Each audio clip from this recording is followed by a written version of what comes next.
पर्व तृतीय वर्ष दिनांक 3 जून 90 बौद्धिक माननीय अटल जी।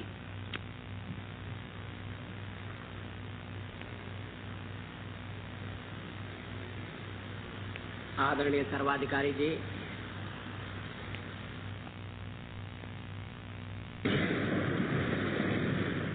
अधिकारी वर्ग और स्वयंसेवक बंधुओं,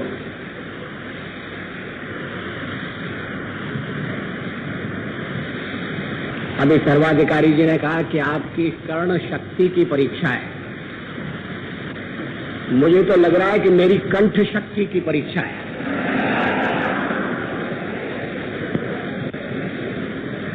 कहावत है कि जो गरजते हैं वो बरसते नहीं हैं, लेकिन यहां गरजना बरसना साथ साथ हो रहा है। उसके साथ प्रतियोगिता करने की मेरी कोई इच्छा नहीं है। आपको थोड़ा ध्यान लगाकर सुनना पड़ेगा।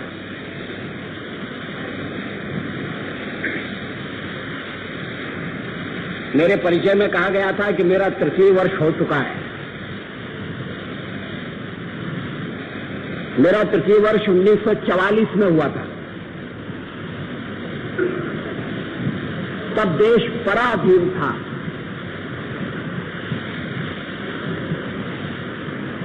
यहां अंग्रेजों का राज था।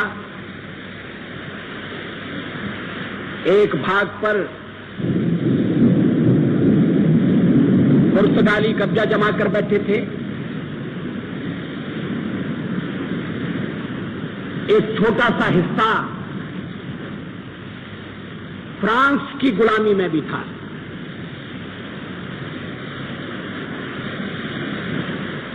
तीनों शक्तियां यूरोप से आई थी।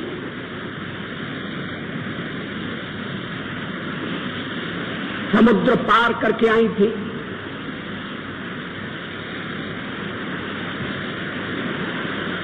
सचमुच में राज करने के लिए नहीं आई थी।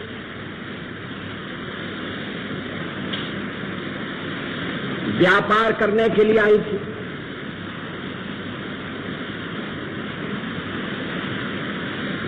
लेकिन उन्होंने तराजू की डंडी को राजदंड में बदल दिया।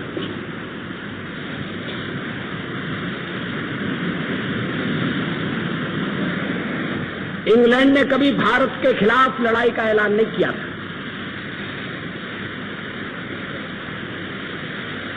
सचमुच में इंग्लैंड की सरकार ने भारत की सेना से लड़ने के लिए आदमी भी नहीं भेजे।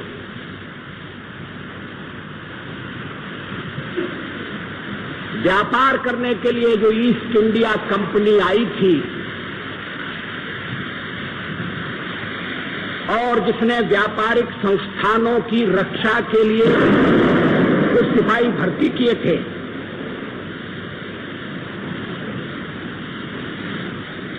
उसने धीरे धीरे सेना खड़ी कर ली। उस समय के राजाओं की आपस की लड़ाई का लाभ उठाया।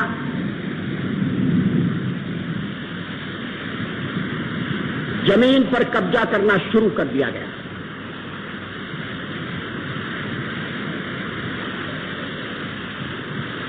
एक स्थिति ऐसी आई थी, मैं सारे विस्तार में नहीं जाना चाहता, जब दिल्ली में नारा लगता था खल्क खुदा का, मुल्क बादशाह का, मगर हुकूमत कंपनी बहादुर की।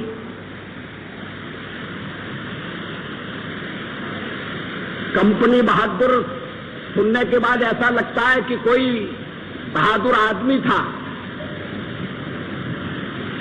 ये कंपनी बहादुर कैसे बन गई? ये कंपनी राज कैसे करने लगी? खल्क खुदा का, संसार परमेश्वर का, ये बात तो समझ में आ सकती है।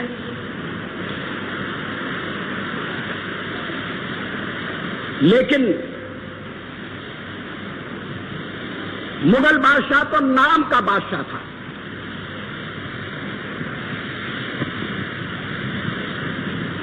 मुट्ठी भर अंग्रेज जो कंपनी के नाम से व्यापार करने आए थे, वो भारत के राजकर्ता बन गए।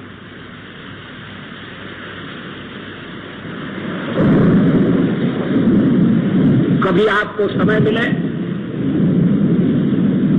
तो भारत में अंग्रेजी राज किस तरह से कायम हुआ,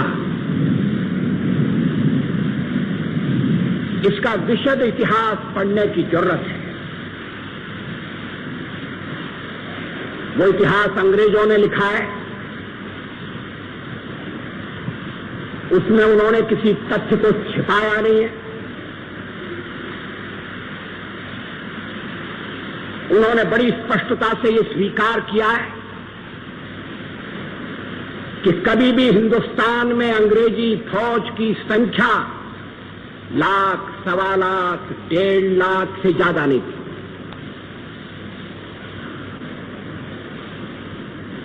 फिर इतने बड़े देश पर उन्होंने कब्जा कैसे किया?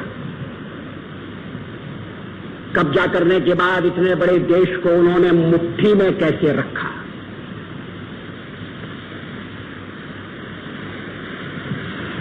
अंग्रेज कोई बहुत बहादुर नहीं थे। जब अंग्रेज भारत में अपने पांव जमाने की कोशिश कर रहे थे तो यूरोप से भाग रहे थे, नेपोलियन से परेशान थे। अंग्रेजी सिपाही अपनी वीरता के लिए प्रसिद्ध नहीं था, लेकिन यूरोप में जब अंग्रेज का पराभव हो रहा था तो भारत में उसकी शक्ति का उदय हो रहा है। सचमुच में वो शक्ति छल, कपट, धूर्तता और भाई को भाई से लड़ाकर अपना उल्लू सीधा करने की कूटनीति पर कायम है। किसी ने ठीक कहा कि अंग्रेजों ने भारत को नहीं जीता, भारतीयों ने अपनी तलवार से अपने देश को जीतकर अंग्रेज को सौंप दिया।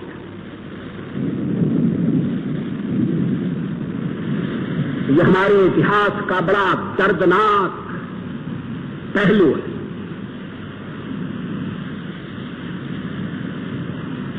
प्लासी की लड़ाई में आधा दर्जन लोग मारे गए, मगर भारत की तकदीर का फैसला हो गया। जितने लोग लड़ाई में लड़ रहे थे उससे ज्यादा लोग लड़ाई के बाहर मैदान में खड़े हुए ये देख रहे थे कि लड़ाई का नतीजा क्या होता है, हमारा मालिक कौन होता है।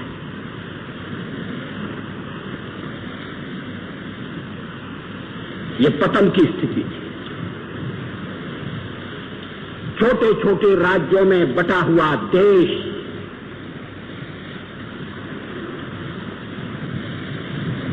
एकता के साथ संगठित होकर विदेशी शक्ति का मुकाबला नहीं कर सका।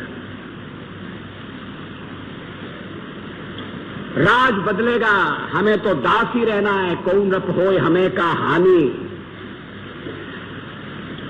क्या लोगों के मन में ये भावना भर गई थी? या हमारा राष्ट्रवाद सुप्त हो गया था? फिर उसे जगाने का प्रयत्न क्यों नहीं हुआ? एक के बाद एक राज्य पराजित होते रहे, अपदस्थ होते रहे, और बाकी के राज्य अपने परास्त होने की प्रतीक्षा करते। अंग्रेज के खिलाफ विरोध तो इतना था कि कुछ लोग जो अंग्रेजों से मिलने जाते थे मजबूरी में, और जिन्हें अंग्रेजों से हाथ मिलाना पड़ता था, वो लौटने के बाद अपना हाथ धोते थे, अपना हाथ साफ करते थे कि अंग्रेज से हाथ मिलाया है, हाथ गंदा हो गया, इसको साफ करो। एक और परकीय के प्रति इतनी तीव्र भावना, और दूसरी ओर सार्वजनिक स्तर पर, राजनीतिक स्तर पर उसका प्रतिरोध करने का कोई संगठित प्रयत्न नहीं हुआ। इसलिए इसलिए हम गुलाम हुए। गोवा में पुर्तगाल आजादी के बाद भी जमा रहा था, पांडिचेरी से फ्रांस अभी गया है। उस समय संघ के स्वयंसेवक के नाते हम लोगों की एक लालसा थी, एक सपना था, एक प्रतिज्ञा थी कि हम भारत को स्वाधीन करेंगे। पराधीन सपने सुखना है। जिन्होंने वो काल देखा नहीं है वो उस काल की कल्पना नहीं कर सकते। विदेशों की बात छोड़िए, देश के भीतर ऐसे क्लब थे जिनके द्वार पर लिखा हुआ था Indians and dogs are not allowed. भारतीयों को और कुत्तों को इस क्लब में प्रवेश नहीं है। कितनी अपमानजनक स्थिति थी। विदेशियों ने हमारे उद्योग चौपट कर दिए, हमारा व्यापार समाप्त कर दिया, हमारी कारीगरी खत्म कर दी, उंगलियों का जादू छीन लिया, अंगूठे की करामात समाप्त कर दी।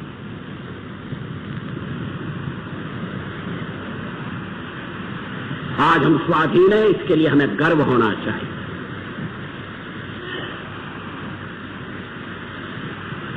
लेकिन हम फिर कभी गुलाम न हो जाएं,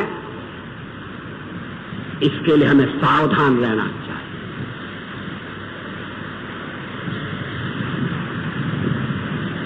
आज देश आजाद है।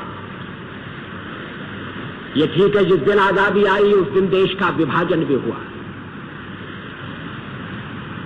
हमारी एक आंख में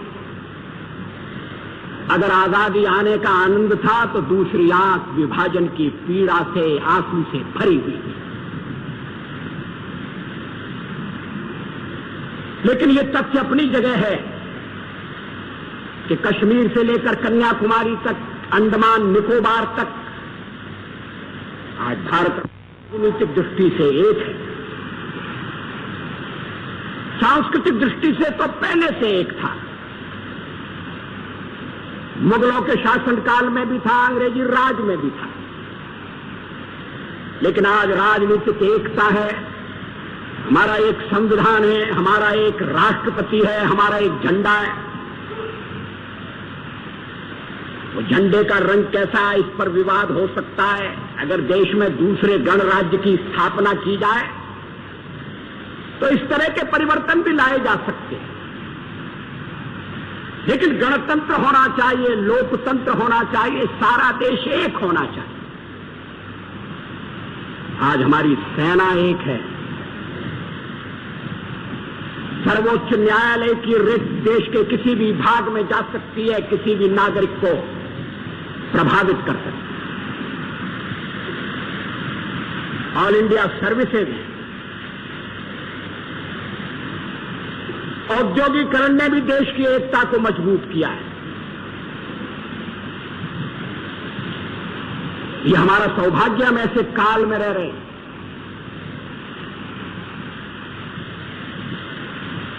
लेकिन स्वाधीनता आ गई, इसलिए फिर खतरे में नहीं पड़ेगी।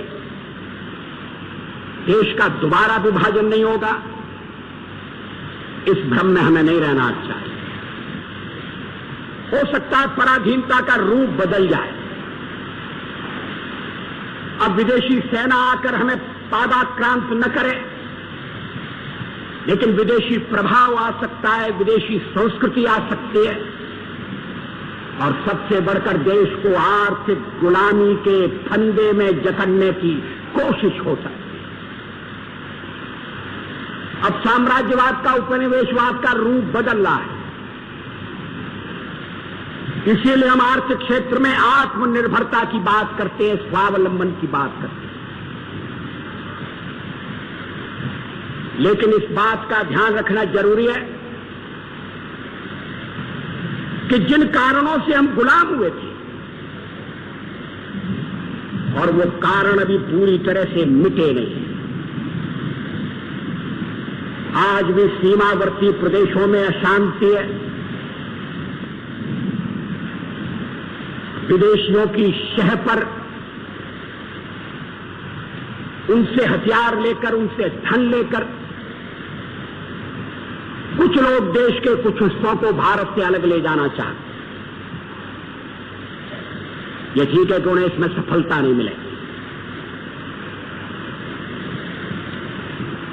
अपनी एकता और अखंडता की रक्षा हम किसी भी कीमत पर करेंगे, लेकिन देखना यह कि ये भावनाएं उठती क्यों हैं। अगर मोटे तौर पर कहना हो तो राष्ट्रवाद का अभाव।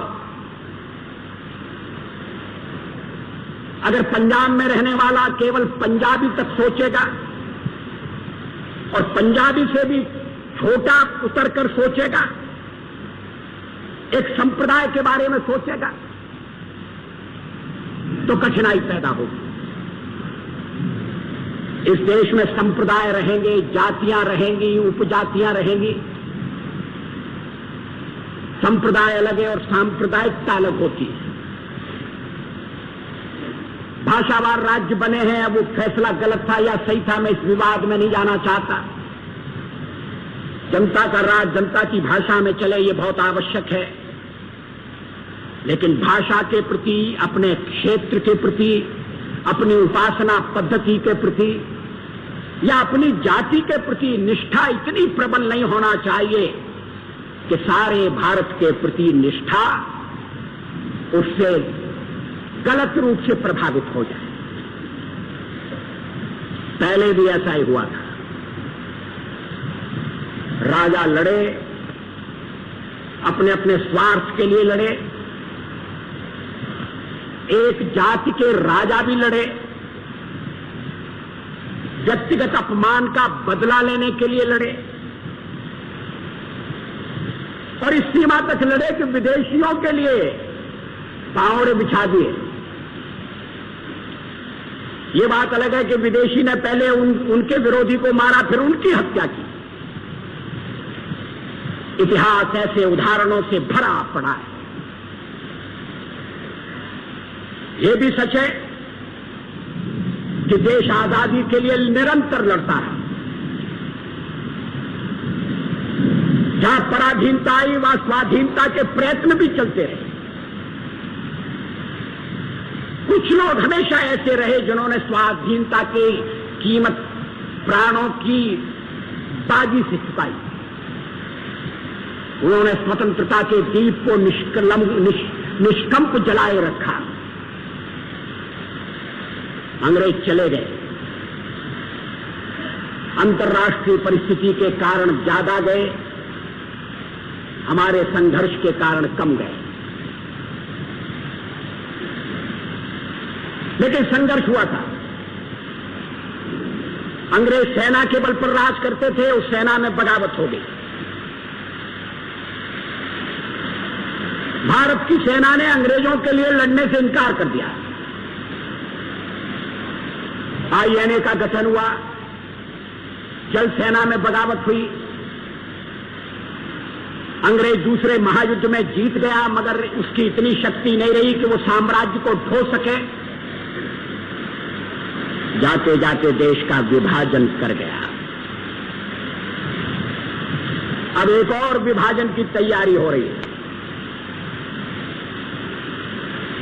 उसका मुकाबला करना पड़ेगा।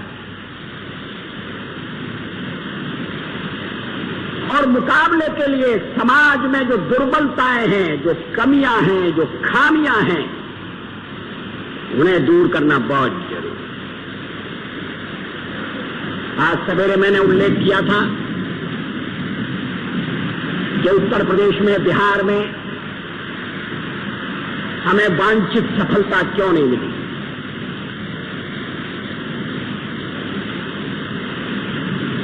और मैंने उत्तर में कहा था कि समाज बटा हुआ है,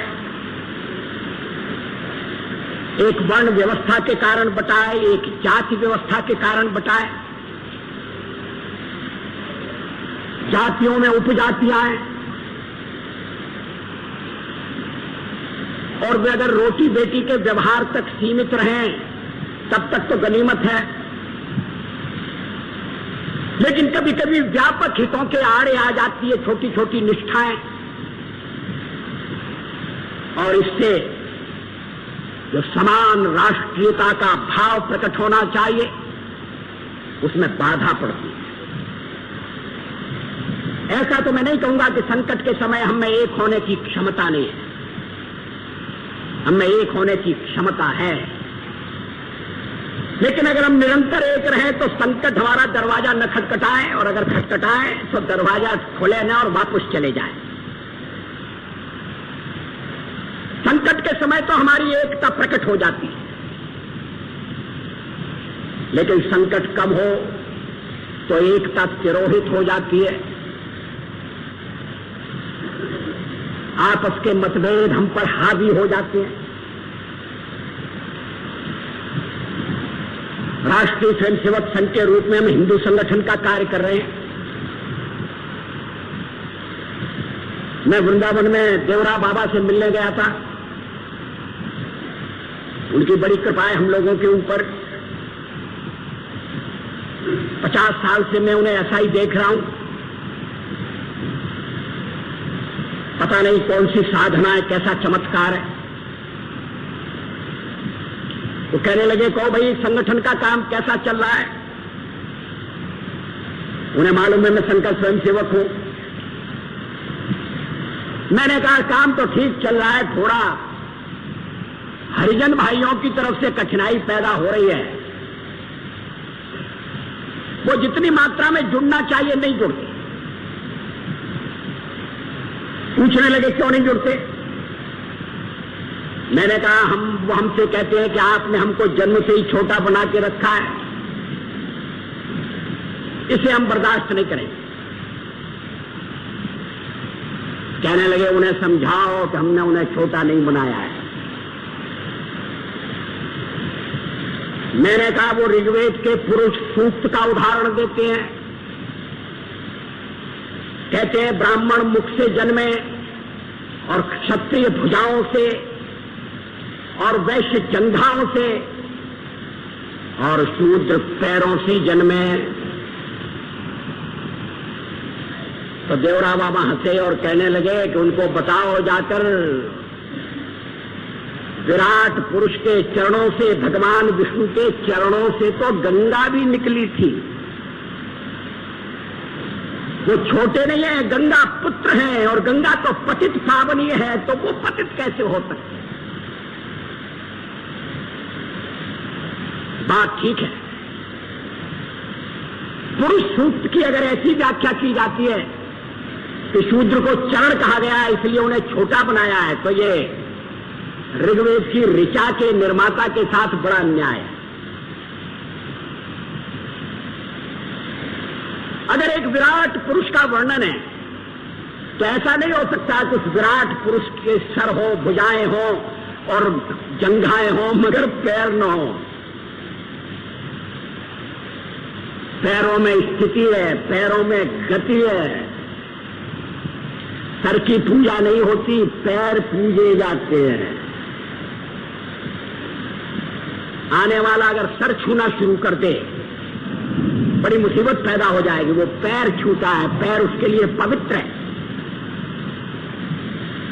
लेकिन मैं पढ़ रहा था, मुझे लगा कि ये जो पुरुष सूक्त है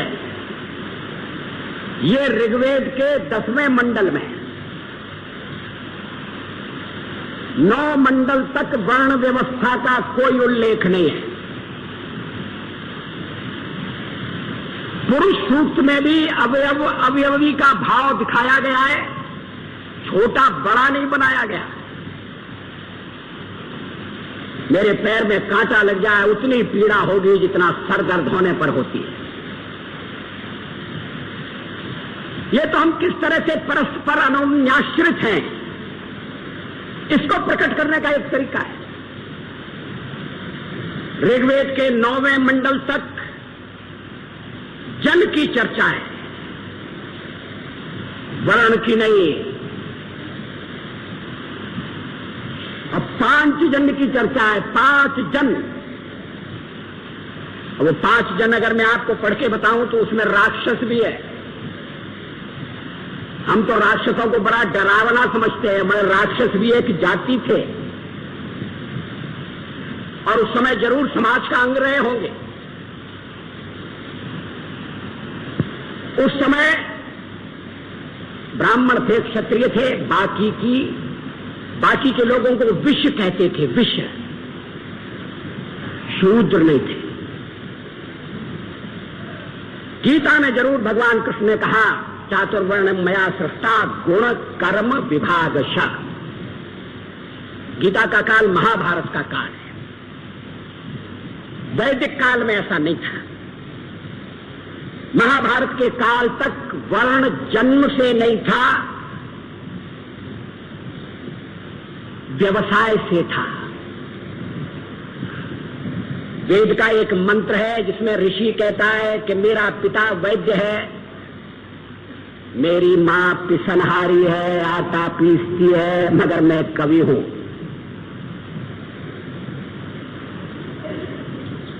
अब तीनों धंधे अलग अलग हैं, मगर एक परिवार है।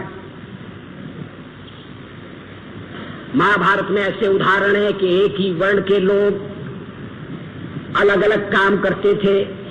ऐसे भी उदाहरण है कि अलग अलग वर्ण के लोग एक साथ रहते थे। अब वर्ण का एक मोटा सा अर्थ है रंग, श्वेत वर्ण, श्याम वर्ण। क्या आर्य लोग गोरे थे? कुछ रंग इनका जरूर साफ होगा, लेकिन ये धारणा गलत है कि रंग इसलिए साफ था कि वो बाहर से आए थे। आर्य कहीं बाहर से नहीं आए। इसके लिए ज्यादा तर्क जुटाने की जरूरत नहीं है। अगर आप बाहर से आए होते, अगर आर्य तो अपने साथ जहां से आए थे उस प्रदेश की थोड़ी बहुत स्मृतियां जरूर लेकर आते, और अगर स्मृतियां लेकर आते तो वो स्मृतियां उनके वांग्मय में कहीं न कहीं प्रतिबिंबित जरूर होती। ऐसा कोई प्रतिबिंब दिखाई नहीं देता। आर्यों ने सप्त सिंधुओं के बारे में जैसे प्रेमोद्गार प्रकट किए, मेरी गंगा, मेरी यमुना, मेरी सरस्वती। अगर बाहर से आए होते तो इतना प्रेम नहीं उमड़ता। वो इसी भूखंड के वासी थे। यहां भी हम अगर थोड़ा सा ऊपर चले जाएं, मौसम बदल जाए, रंग का संबंध मौसम से है। धूप तेज है, रंग काला पड़ जाता है। पहाड़ी क्षेत्र से जो आते हैं वो थोड़े गौर वर्ण होते हैं। हमें हर वर्ण के लोग अपने यहां मिलते हैं। सुदूर दक्षिण में गौर वर्ण के लोग मिलते हैं। शरीर के रंग के आधार पर वर्ण व्यवस्था नहीं हो सकती। अब दूसरा एक वर्ण का अर्थ है जो वर्ण करता है, और मुझे वो अर्थ ज्यादा पसंद है।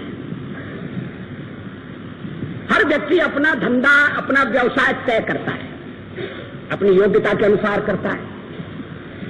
ठीक है, जिस परिवार में जन्मा है, अगर उसमें कोई धंधा होता है तो स्वाभाविक रुचि उसकी उस धंधे में होती है। लेकिन धंधा वर्ण किया जाता है, इसका अर्थ है कि धंधा छोड़ा भी जा सकता है। अब अगर पुरानी परिभाषा लें तो ब्राह्मण को पूजा पाठ, यज्ञ, इसके अलावा कोई काम नहीं करना चाहिए। क्या ब्राह्मण यही करते हैं? क्या ब्राह्मण नौकरी नहीं करते? क्या ब्राह्मण दुकान नहीं करते? करते। तो फिर क्षत्रिय को तो लड़ने के अलावा और कोई काम नहीं। लेकिन अगर लड़ाई न हो तो क्षत्रिय क्या करे? तो बाहर न लड़े तो अंदर लड़े, क्या आपस में लड़े? अब जो युद्ध होता है उसमें केवल जिन्हें मार्शल रेसेस कहा जाता है उनसे काम नहीं चलता।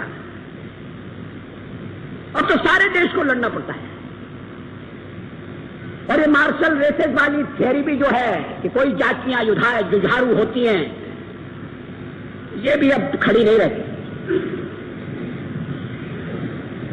वैसे अलेक्जेंडर की आक्रमण के और उसकी पराजय के जो वर्णन मिलते हैं उनमें एक जगह ऐसा लिखा हुआ है कि अलेक्जेंडर की सेना ने कुछ भारतीय सैनिकों को पकड़ा और वो ब्राह्मण थे। ब्राह्मण थे तो क्षत्रिय का काम कैसे कर रहे थे? ब्राह्मण होते हुए क्षत्रिय का काम कर सकता था, क्षत्रिय और काम कर सकता था। आज में ब्राह्मणों के साथ उनका विवाद हो गया उपनयन के सवाल को लेकर और उन्हें छोटा कर दिया गया। जन्म से छोटा, और समाजों में भी विभाजन है, लेकिन जन्म से किसी को छोटा बड़ा मानना और उस छोटे बड़े की भावना के आधार पर जीवन भर उसके साथ व्यवहार करना, ये पीढ़ी दर पीढ़ी से चल रहा है।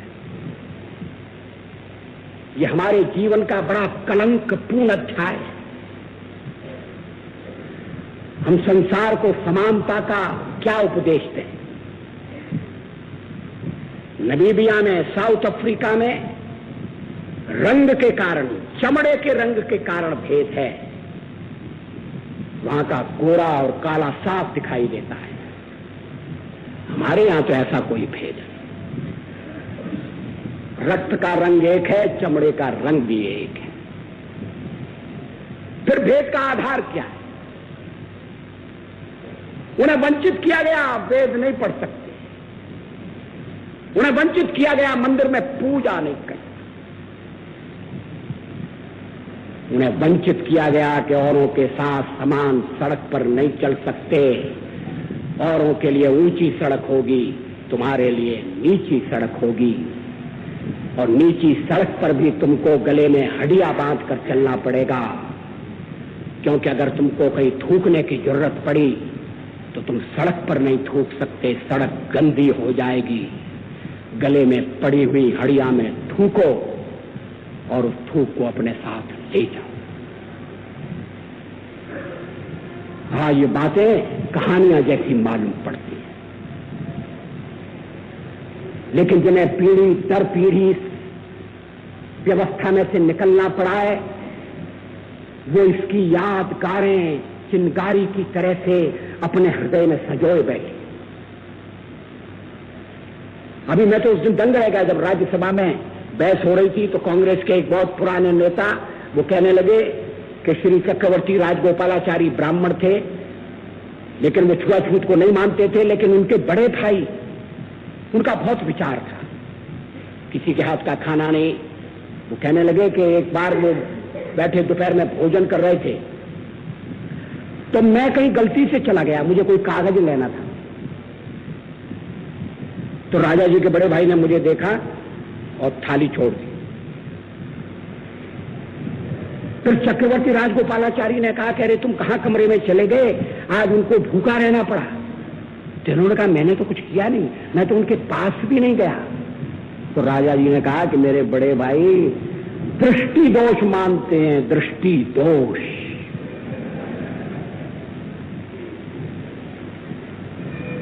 अब ऐसा जो मानता है, मैं उसकी भावना की कद्र करना चाहता हूं, मैं उसे बुला भरा नहीं कहना चाहता।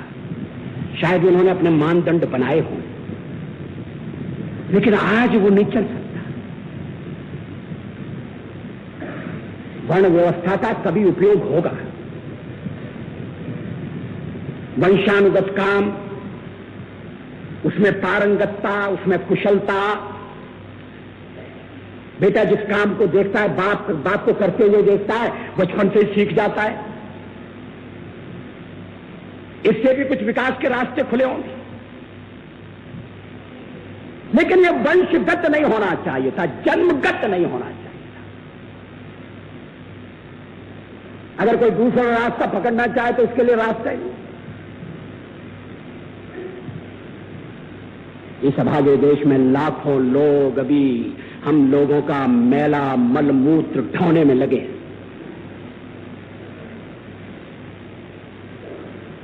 अभी भी यंत्रीकरण नहीं हुआ है, सर पर उठाकर मल ले जाते हैं। पीढ़ी दर पीढ़ी ये चल रहा है, मगर ये उन्हें उतना नहीं खलता। जितना ये खलता है कि उनके साथ हमारा स्नेह का संबंध भी नहीं है, पहले हुआ करता। मुझे मालूम है मेरे अपने गांव में भेदभाव था, छुआछूत थी, लेकिन हम लोगों के जो बाल बनाने आता था उसको हम नाई चाचा कहते थे, नाई चाचा। आज तो कोई नहीं कहेगा।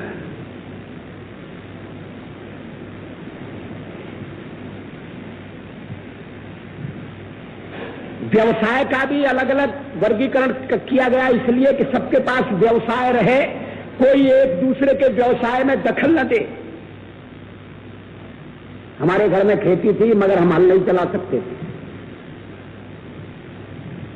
घर में चरखा नहीं आ सकता था, तकुली नहीं काटी जा सकती थी, क्योंकि ये दूसरे का काम है, इसमें दखल नहीं देना चाहिए। लेकिन वो काम छोटा कैसे हो गया? लेकिन छोटा हो गया। आजादी के 40 साल बीत गए, अनेक संस्थाओं ने, अनेक संगठनों ने अपने अपने ढंग से इस सामाजिक विषमता को हटाने की, एक समता और समरसता लाने की कोशिश की। उसमें हमारे राष्ट्रीय स्वयंसेवक संघ की अपनी भूमिका है, बड़ी महत्वपूर्ण भूमिका है। समाज में सुधारों की गति और तीव्र होना चाहिए। संघ शायद अपने नाम से न कर सके, लेकिन हम संघ के स्वयं सेवक कर सकते हैं। परम पूजनीय सरसंघ चालक जी ने पूर्णा के अपने भाषण में इस मामले में संघ की भूमिका स्पष्ट कर दी है। हम अस्पृश्यता नहीं मानते, हम समाज में अस्पृश्यता का उन्मूलन करना चाहते हैं।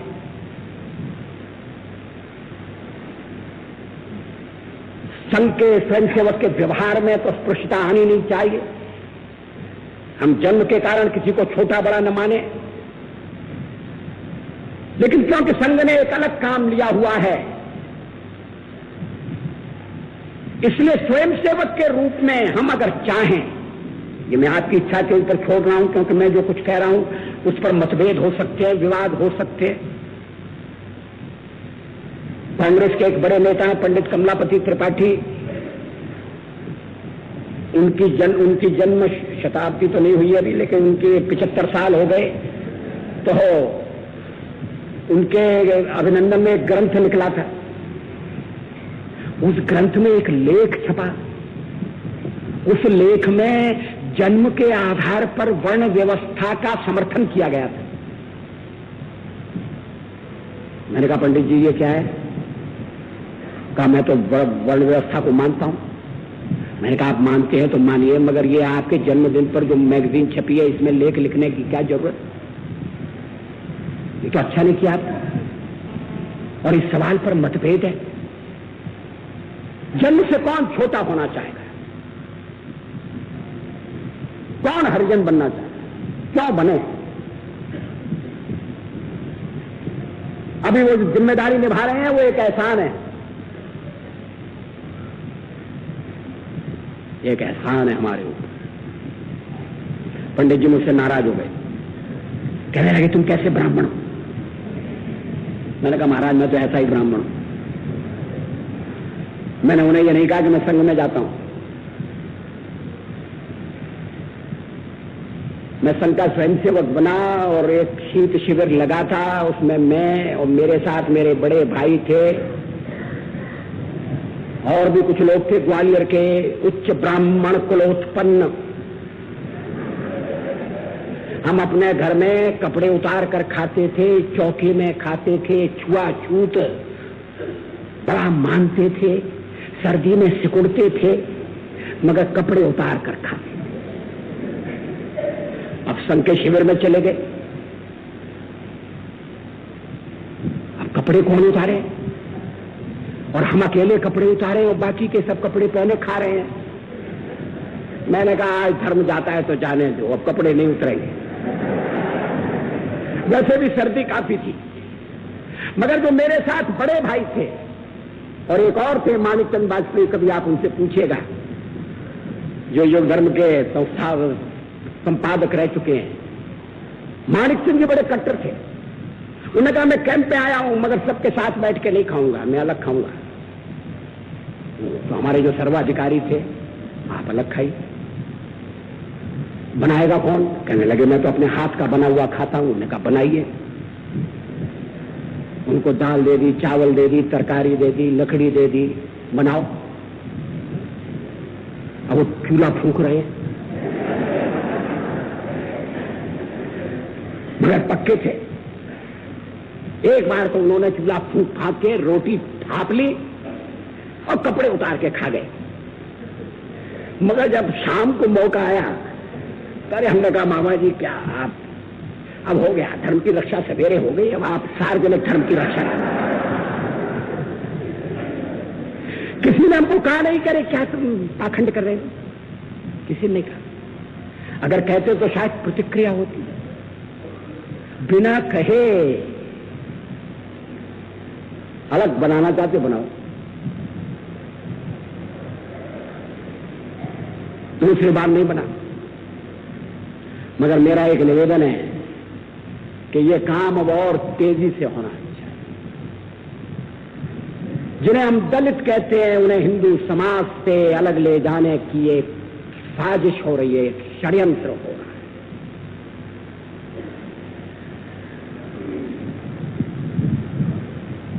हरिजन मुस्लिम भाई भाई, हिंदू कौम कहां से आई, नारे लगे। इन नारों को अमल में लाने वाली एक राजनीतिक पार्टी खड़ी हो गई है। उसको ज्यादा वोट नहीं मिले। अभी समाज का हृदय, समाज का मस्तिष्क स्वस्थ है, मगर वो जहर फैला रहे हैं। जो विषमता है उसका लाभ उठा रहे हैं। कम से कम भोजन में और भजन में समानता होना चाहिए। शादी ब्याह की मैं बात नहीं करता, लेकिन भोजन में और भजन। अब भोजन में संग स्थान पर तो है, लेकिन बाहर जाने के बाद अभी मंदिर हैं जो सब हिंदू मात्र को प्रवेश नहीं देते। अभी कुएं हैं जहां सब पानी नहीं भर सकते। अभी एक दंगा हुआ था सवर्णों में और दलितों में, केवल इस बात को लेकर कि हरिजनों का दूल्हा गांव में घोड़े पर बैठकर कैसे निकलेगा। क्यों नहीं निकलेगा? दूल्हा है, चाहे हमारा हो चाहे उनका हो। अगर गांव में घोड़े पर बैठकर निकल गया तो क्या हुआ? हरिजन महिलाएं गहने नहीं पहन सकती हैं, ऐसी रिपोर्टें भी आई। ये ठीक है, ये घटनाएं कम हो रही हैं। ये भी ठीक है कि इन घटनाओं को आज बढ़ा चढ़ाकर छापा जा रहा है, उससे भी सावधान रहने की जरूरत है। लेकिन ऐसी परिस्थिति कहीं पैदा हो जाए और संघ के स्वयंसेवक के नाते हम उपस्थित हों, तो हमारी प्रतिक्रिया स्वस्थ होना चाहिए, सही होना चाहिए। समाज वो जीवित रहता है जिसमें निरंतरता भी होती है और समय के साथ अपने को बदलने की क्षमता भी होती है। यूनान मिट गया, रोम समाप्त हो गया, पुराने मिस्र का कोई नाम लेने वाला नहीं है। ईरान पर इस्लाम ने कब्जा जमा लिया, पुराना ईरान समाप्त हो गया। इराक का वैभव मिट्टी में मिल गया। मगर अगर हजारों साल से किसी जाति की सांस्कृतिक परंपरा अविच्छिन्न और अखंड होकर चल रही है, तो हमारी जाति के, हिंदू जाति के, हिंदू समाज, ऐसा और कहीं देखने में नहीं आता। अभी भी आप जानते हैं, प्राचीन काल में, वैदिक काल में लोग कुश तोड़ने के लिए जाते थे, कुछ का आसन बनाते थे, कुछ का छप्पर बनाते थे, कुछ पहनने के भी काम आता था। कुछ तोड़ने जाना, इसका जगह जगह वर्णन है वेदों में, महाभारत में, रामायण में। और कुछ तोड़कर लाते थे, उसका उपयोग करते थे। आप जानते हैं जो कुशल से शब्द निकला है, कुशल, आम बोलचाल की भाषा में हम कुशल से हैं, आपकी कुशलता ईश्वर से चाहते हैं। ये कुशल क्या है? ये कुशल, कुश लाने से हमको जोड़ने वाला शब्द है। कितनी प्राचीनता है। और इसका एक कारण यह भी कि हम बदले, ऐसा नहीं कि हम बदले नहीं है, मगर धीरे बदले। मुझे मालूम है अधिकारियों ने आपको कहा है, मुझे भी कहा है कि डॉक्टर हेडगेवार समाज सुधार के हामी थे। बस उनका कहना इतना था कि समाज से राष्ट्रीय स्वयंसेवक संघ एक कदम आगे रहना चाहिए। ये बात ध्यान में रखिए। संघ के जन्मदाता ने जो स्वतंत्रता के लिए क्रांति का अनुसरण करने लगे थे, वो एक वैचारिक क्रांति के भी प्रणेता थे। सामाजिक सुधारों के मामले में हम पिछड़ जाएं ऐसा उन्होंने नहीं कहा। ये ठीक है, जात पात तोड़क मंडल हमने नहीं बनाया। संघ में ऐसी पद्धति का निर्माण किया जिसमें भेद कम होते हैं, समता बढ़ती है, समरसता बढ़ती है। लेकिन उन्होंने स्पष्ट कहा था कि अगर समाज सुधार का सवाल है तो संघ को एक कदम आगे होना चाहिए। आगे, पीछे नहीं, आगे होना चाहिए। और एक कदम आगे होकर देखना चाहिए बाकी का समाज आ रहा है कि नहीं आ रहा है।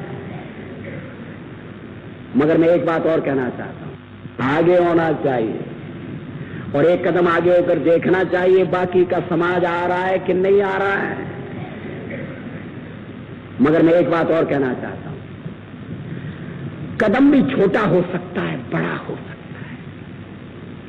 आज बड़ा कदम लेने की जरूरत है। वामन भगवान ने तो 3 कदमों में धरती, पाताल, आसमान सब नाप लिया था। राष्ट्रीय स्वयंसेवक संघ अगर चाहे तो एक कदम में, एक पग में ये सारा देश नाप सकता है, जहां तक सामाजिक सुधार का मामला है। लेकिन संघ से अधिक प्रभावी हमारी भूमिका होना चाहिए, संघ के स्वयंसेवक की भूमिका होना चाहिए। और इसके लिए आप मंथन करिए। मैंने भाषण किया इसलिए नहीं, आप मंथन करिए, अपने गांव की परिस्थिति को देखिए।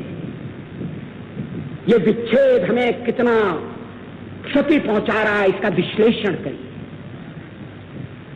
तो आप भी इस परिणाम पर पहुंचेंगे कि समाज के इस छिद्र को हमें बंद कर देना है।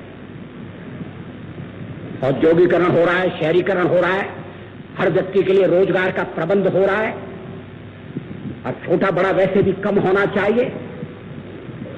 लेकिन कुछ चीज ऐसी है जो हमारे खून में घुस गई, वो बड़ी पीड़ा पहुंचाती है, वो संस्कार से निकल सकती है।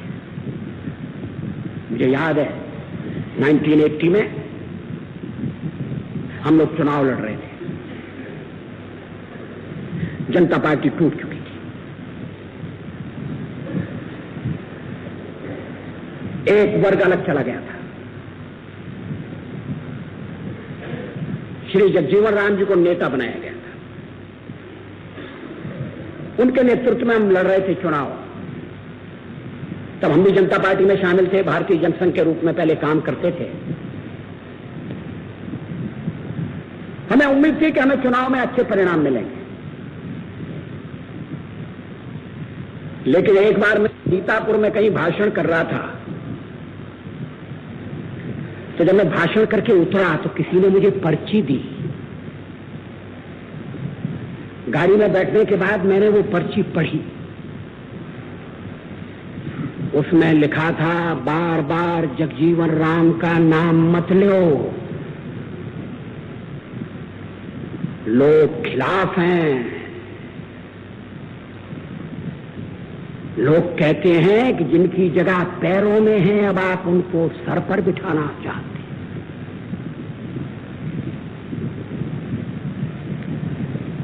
छोटी सी पर्ची थी, मगर मेरा माथा ठनक गया। मैंने जनता दल के और मित्रों से कहा कि चुनाव हम नहीं जीतेंगे,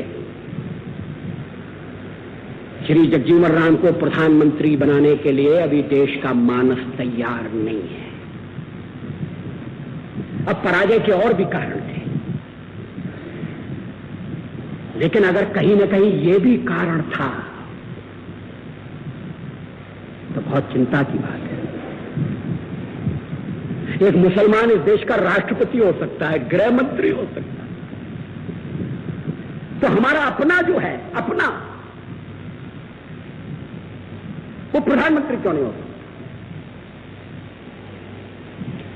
मैंने कई भाषण में कह दिया था, तो जगजीवन राम जी ने मुझे बुलाया, कहने लगे अटल जी मैंने आपका भाषण पढ़ा है, ऐसी बात मत कहो, इससे समाज टूटेगा, ऐसी बात मत कहो कि अजीब समाज है कि मुसलमान को तो राष्ट्रपति बना सकता है और एक हरिजन को प्रधानमंत्री नहीं बना सकता। जगजीवन राम जी ने कहा मुझे बुलाकर ऐसी बात मत कहो, ऐसी बात मत कहो। वो थे सच्चे हिंदू थे। हिंदू समाज के साथ जोड़ना ये बहुत जरूरी है। आज स्वार्थ प्रबल हो रहे हैं, समाज को छिन्न विच्छिन्न करने की अनेक शक्तियां काम कर रही हैं। हम ये जानते हैं कि हमारी समाज की एकता के ऊपर राष्ट्र की एकता निर्भर करती है, और इस एकता के मंत्र को हम व्यवहार में ले जाएं, सारे समाज में ले जाएं, किस सीमा तक जाएं, किस परिस्थिति में क्या करें, इसका विवेक के अनुसार निर्णय होना चाहिए। वहां अधिकारियों से चर्चा करके फैसला होना चाहिए। लेकिन अगर कोई ऐसा प्रश्न आ जाए तो संघ के स्वयंसेवक के नाते हमारा दिमाग साफ होना चाहिए। मैंने एक बार पार्लियामेंट में कह दिया था, मैंने कहा था कि मैं छुआछूत नहीं मानता, लेकिन अगर भगवान भी आ जाए और कहे कि छुआछूत मानो तो मैं ऐसे भगवान को भी नहीं मानूंगा। लेकिन उसके बाद मैंने जोड़ा है कि मेरा भगवान ऐसा कभी नहीं कह सकता, वो तो पतितों का पावन करने वाला है, वो मुझसे ऐसी बात कैसे कर सकता है। लेकिन अगर कहीं मन में ये घुसा हुआ है कि हाँ भाई ये ठीक है, नहीं है, नौकरियों के कारण प्रतिस्पर्धा और बढ़ गई है मुझे मालूम है, और रिजर्वेशन और तनाव पैदा कर रहा है। जो जूनियर थे वो सीनियर हो गए। रिजर्वेशन पर अलग ढंग से विचार करने की जरूरत हो तो करें, लेकिन भावना के स्तर पर, जन्म के कारण, जाति के कारण कोई छोटा बड़ा नहीं होना चाहिए। छोटा बड़ा होना चाहिए व्यवहार के कारण, चरित्र के कारण। हिंदू संगठन का कार्य कंधों पर लेकर हमने बहुत बड़ी जिम्मेदारी ली है। उस जिम्मेदारी का निर्वाह करने के लिए परमात्मा हमें शक्ति दे, यही मेरा अनुरोध है।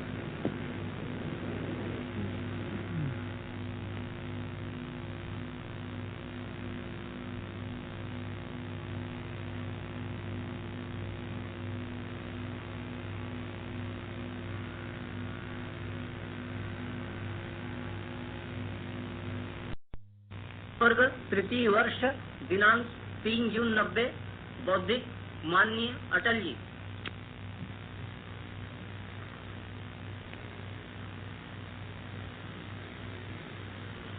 आदरणीय सर्वाधिकारी जी,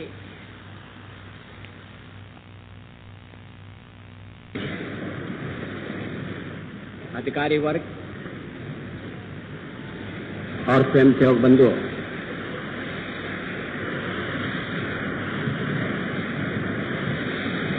अभी सर्वाधिकारी जी ने कहा कि आपकी कर्ण शक्ति की परीक्षा है।